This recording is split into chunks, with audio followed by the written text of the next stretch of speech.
How did the Texans replace Tank Dell? We'll talk to three prominent members of the Texans that could be candidates. Exclusive interviews right here, plus Nick Caserio. He spoke on two very important pieces of the defense. Let's go inside the locker room. Yeah.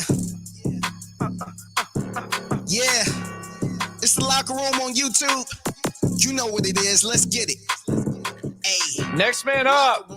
They've said it many a times. They say it all around the NFL. They've said it here in Houston, and the Texans are going to have to practice that more, or at least for a longer extended period of time than they have all season long. It is the locker room, number one source for Texans digital content. I'm Landry Locker. You can hear me Monday through Friday, 10 to 2 Central, Sports Radio 610 and the Odyssey app. Thursday, another exclusive interview with a Texans player straight off of the practice field. Tank Dell will not be on that practice field. Tank Dell is out for the season, and the question is, how do you replace Tank Dell? Now, obviously, you can't replace Tank Dell. You're not going to replace that type of production, but how do you do it? There are a few options as to how the Texans can attempt to do that, and this is happening all around the league. A lot of the teams that the Texans are competing with, they're having to replace prominent pieces as well. Jacksonville looked like they were going to run away with the division. They wet the bed, and while they're wetting the bed and choking on Monday night, Trevor Lawrence goes down. You've seen Deshaun Watson go down in Cleveland. Joe Burrow goes down in Cincinnati. So the next man up thing is a real thing, and it's an extremely real thing here with the Texans. So how do they replace Tank Dell? Option number one would be the run game. I can't even say that with a straight face. This team can't run the ball consistently. They ran it very well for a 2-week stretch with Devin Singletary. However, as soon as Dameon Pierce came back, he kind of took over. So could the Texans maybe improve in the run game?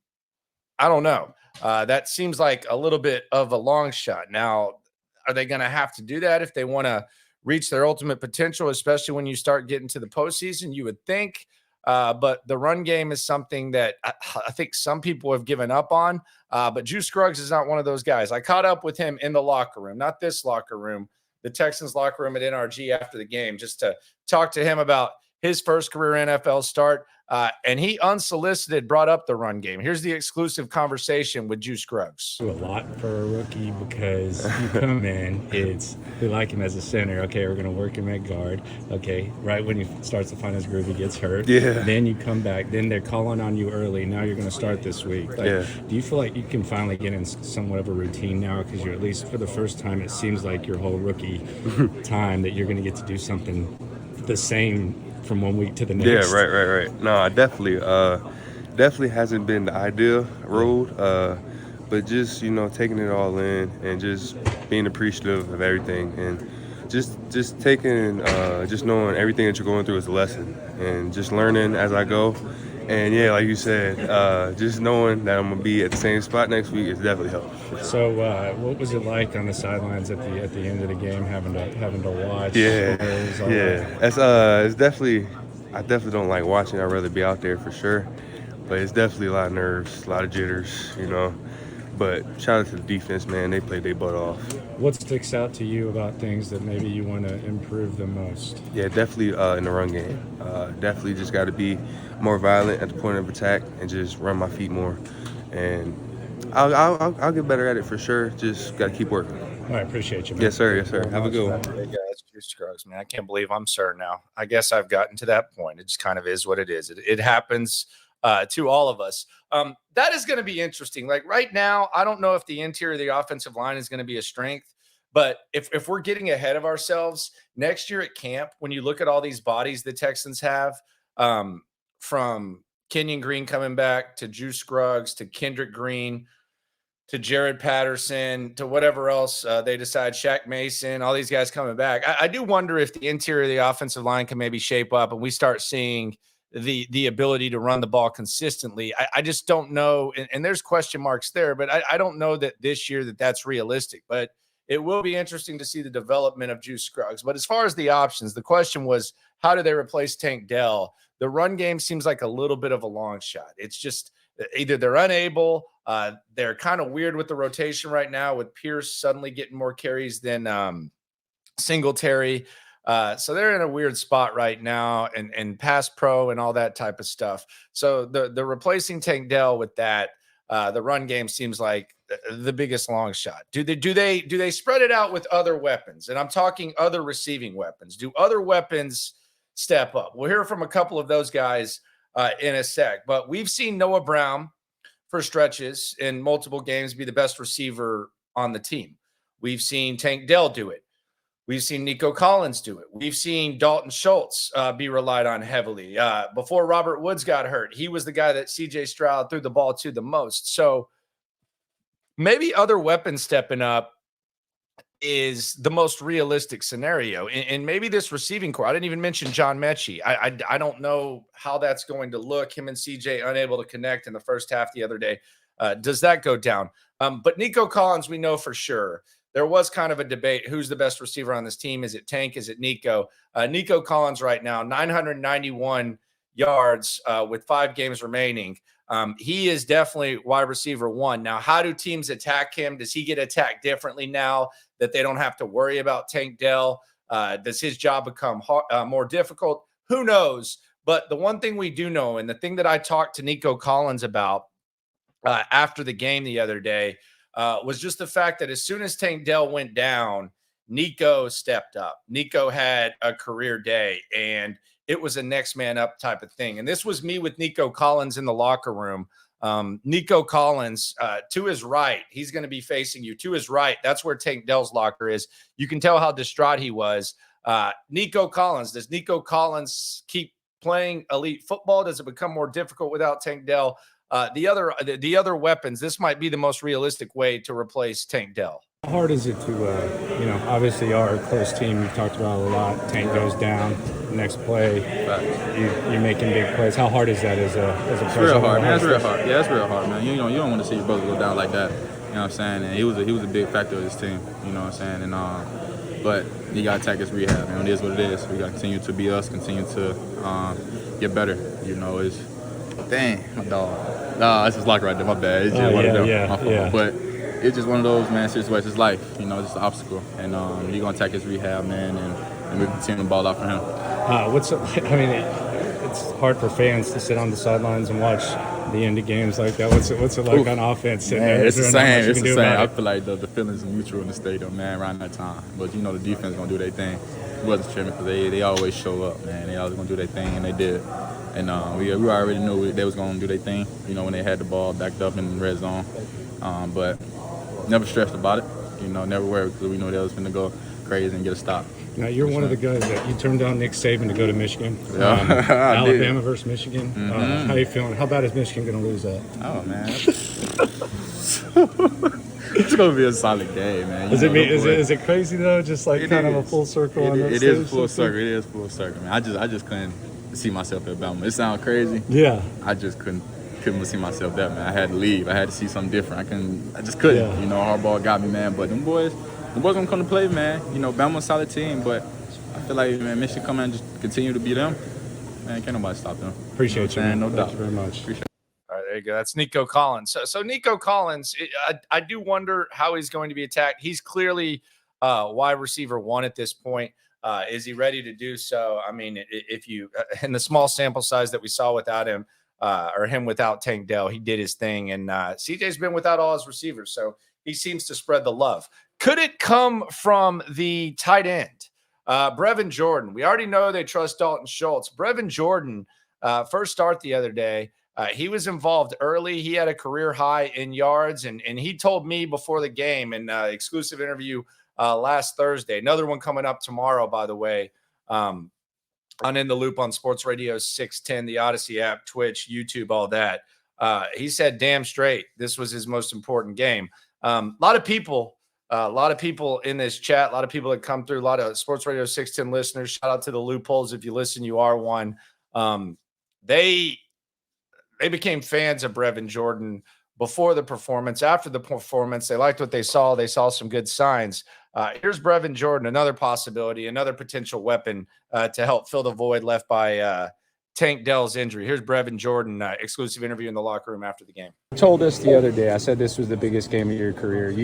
Damn straight. You said damn straight 2 times. Yeah. Be honest. Coming up to the game, you know it's the biggest game. Was there any extra nerves or anything like that? Man, I was so ready. I was so ready to go. I mean, the whole week, when you're making the game plan, you're going through, the just everything, the game plan and what you're going to do. You don't get nervous because you've done it so many times against the same, the different looks that we expect the defense is going to give us. You know what I mean? So, nah, man, I was so cool. I was so calm, collective. And you got involved early. Did you know that was going to be a thing? How did that feel? Get involved early. I was so juiced, man. There was actually a lot of plays we really didn't end up calling in the openers. That was played that was really meant to go to me, but it was awesome, man. I knew we were going to call that lookie play. It was in the openers. Like, we have meetings that we go over the openers every week, the first 20 plays. So I was ready to go. You're already ready for next week. I'm ready to go. I could go out there and play right now, bro. I'm so juiced up right now. So I think I need the Toradol and everything to calm down. Man, I appreciate you. Yes, I appreciate you, man. There you go. Brevin Jordan. Easy to like. So the weapons. Let me know. What do you think as far as weapons to replace him? I don't think the run game is realistic. I think it's going to come from Noah Brown, although there are times where Noah Brown's a non-factor and there's times where he looks like the best receiver in the league. So the consistency and the floor is not as high. I think we're going to have to look at Noah Brown, Nico Collins, and then I think it's going to be a mixture of Schultz and Jordan. I don't know how Mechie fits into this. Maybe Mechie just completely elevates his play now that he has to. He does seem like he's kind of built like that. Really tough guy, really good football player. He's kind of over the cancer thing. And that's something he said to me himself. It's a great story, but he wants to play football. He wants to be looked at as a contributing player on the football, not a feel-good story that just stepping on the field is icing on the cake. He said that himself. And there's a possibility that, maybe Mechie is just built like that, where, hey, I know I need to step up. I know the team needs me. Before Tank went down, you didn't really know what your role was going to be. You didn't know what the opportunities were going to be. Maybe we see Mechie step up. I could easily see that, but I think this is going to be a passing team. The run game, it just can't figure it out. 21 yards of Dameon Pierce's yardage the other day was on that 1st and 25 surprise run. They seem to like Dameon Pierce more than Devin Singletary. There seems to be pass pro issues and communication. It's going to have to be spreading out the weapons, which could be good news because we've seen CJ Stroud be able to do that because he's literally gone without every single one of his weapons. Literally. He's gone without Nico. He's gone without Tank. He's gone without Noah. He's gone without Schultz. And the other guys we haven't really seen consistently. So I think it's just going to be the weapons if we're talking about offensively. But the question is this, as we get back to the how do you replace Tank Dell dialogue, could replacing Tank Dell come on the other side of the rock? Could option number 3, the defense elevates its play and continues to have elite efforts, could that kind of minimize how important the offense is? Now, obviously, CJ is still going to be the straw that stirs the drink. You're still going to spread it out to the weapons. But if Derek Stingley's making plays like he has, particularly against Denver, those, I don't even know what the value is of those plays. Like if we were sitting here and we were doing like some sort of advanced nerdy stats, the momentum that Denver had and the interception he had, the first one, I don't know how many yards that's worth as far as receiving yards. I mean, that gives you the ball right there near the red zone. The other one, it was a touchdown saving play where Jaylen Pitre kind of bit. People are talking about that was how it's supposed to go. Nah, I mean, he kind of bit. And we'll hear Nick Caserio talk about Jaylen Pitre in a sec. And Will Anderson, if Will Anderson looks like that, Will Anderson's odds to be rookie of the year, defensive rookie of the year, went from 12-1 to 4-1 in the last couple of weeks. If we see that Will Anderson and we see that Derek Stingley, could the defense with elite talents like that, could they pick up the slack for Tank Dell to where, you don't feel as much pressure to replace what Tank Dell was giving you? I think that's very realistic with what Derek Stingley can be when he's healthy and what he's looked like, and with what Will Anderson has been very consistent. And now all of a sudden he's making those big plays that a lot of us have been begging for. I think that's very, very, very, very, very realistic. So 2 out of 3 of these things, I think you have to feel good about. The run game, which unfortunately may be the most important when you're talking about winning later on in the season. Don't know that you can rely on that. And the O-line is going to have to protect CJ Stroud better. There's going to have to be better communication there. And we'll hear from Bobby Slowick on how he feels about that. But let's hear from the general manager, Nick Caserio. He was on Sports Radio 610 today. He was on Payne and Pendergast. And this is what he had to say about Derek Stingley. And this is a big game for Derek Stingley this weekend because all we've talked about and all we've heard about was Sauce Gardner, all-pro last year in his rookie season, one of the best rookie seasons a corner has ever had. Sauce Gardner versus Derek Stingley.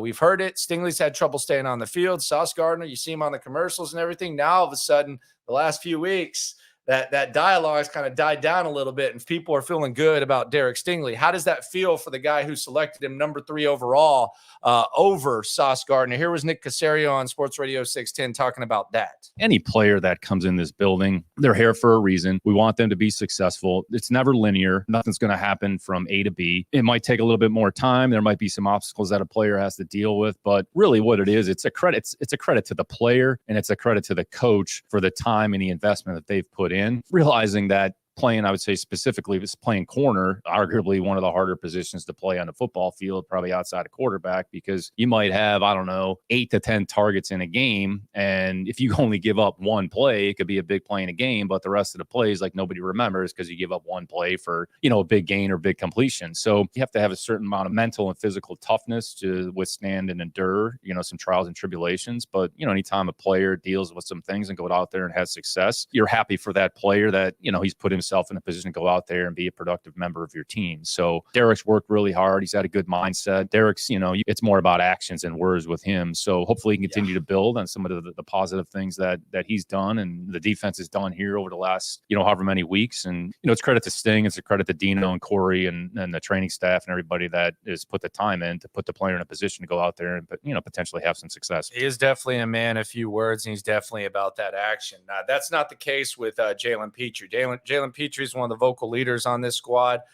Really hasn't played as good as many people had hoped that he would play this year. Still an important piece of the team, still a good communicator, but there's been some bad plays in coverage. There's been some struggles in tackling, et cetera. But there's one thing for sure, and I actually think this Jets game and these games against these suspect quarterbacks, I think we could see Stingley make some big plays down the stretch. And I've adjusted my expectations for him. I'm not judging him on the fringe Pro Bowl level. I'm judging him more on like the solid safety type of ball player. But Nick Caserio, man, he absolutely loves Jaylen Pitre. Here's what he had to say. Yeah, Jalen's a good football player. He's made a lot of good plays. There's always plays that we can improve and get better, but his energy, I'd say his playmaking ability, the tackling has been a little bit up and down at times, but I would say he cares a lot about football. He's a very instinctive player. He's very aware. I think he and Jimmy have complemented each other well. So, I think there's some growing pains that every player goes through. And, I think sometimes everybody's kind of, wants to nitpick and look for things. There's always things that players can do better. There's always things that we can improve. They can improve them on. I certainly can. But love having Jalen on a team. Love his personality. Love his mindset. The way he prepares, his focus. We'll take Jaylen Pitre in this building. We'll take 1,000 Jaylen Pitres on this football team any day of the week. There's no question about it. There you go. So you can tell who Caserio loves. Now, if you have 1,000 of those, I think the opposing quarterback might like that as well. I'm just saying.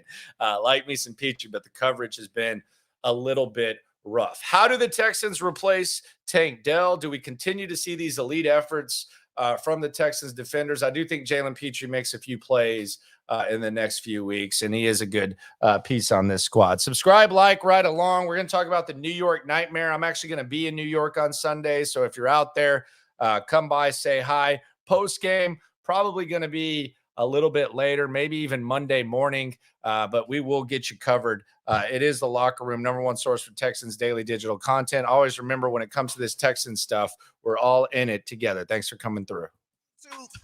You know what it is. Let's get it.